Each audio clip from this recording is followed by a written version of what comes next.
সম্মানিত দর্শক, আসসালামু আলাইকুম। আশা করছি সকলেই ভালো আছেন। আজ আমরা একটি খুবই আলোচিত এবং বিতর্কিত বিষয় নিয়ে কথা বলবো। অনেক সময় আমরা শুনি মেয়েদের ইচ্ছা ৯ গুণ বেশি আর ছেলেদের ৩ গুণ। আপনি কি ভেবেছেন এটা কি সত্যি?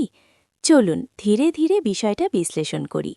প্রথমে আসি বিজ্ঞান এবং বাস্তবতার দিকে। মানুষের ইচ্ছা, আকাঙ্ক্ষা বা যৌন শক্তি কোনো নির্দিষ্ট সংখ্যা দিয়ে মাপা সম্ভব নয়। এটি ভিন্ন হয় ব্যক্তিভেদে, বয়সভেদে, স্বাস্থ্য এবং জীবনধারার উপর। কারো শক্তি বেশি, কারো কম। এটা একদম স্বাভাবিক। কোনো দেশ, লিঙ্গ বা জাতির সাথে এটি সম্পর্কিত নয়। যে কথা আমরা শুনি মেয়েদের ইচ্ছা ৯ গুণ বেশি, এটা শুধু গুজব, মিথ বা অতিরঞ্জন। আসল জীবন এবং বৈজ্ঞানিক গবেষণা এটি সমর্থন করে না। দ্বিতীয়ত আসি ইসলামের দৃষ্টিকোণ। ইসলাম শিক্ষা দেয় বিবাহিত জীবন মানে শারীরিক সম্পর্ক নয় শুধুমাত্র, বরং এটি হল ভালোবাসা, দায়িত্ব, বোঝাপড়া, সম্মান এবং ন্যায়বিচার। শুধু শক্তি বা ইচ্ছা দিয়ে কাউকে বড় বা ছোট করা যায় না।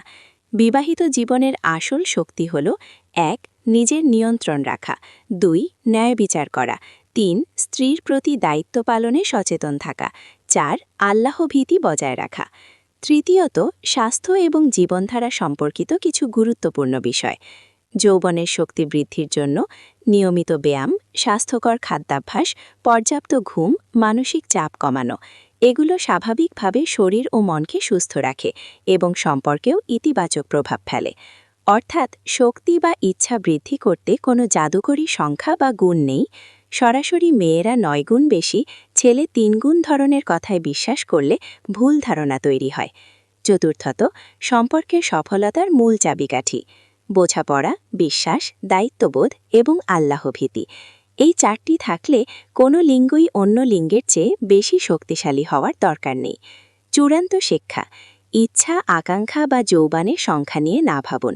বাস্তব শক্তি হল আপনার চরিত্র, দায়িত্ব, বোঝাপড়া এবং ঈমান।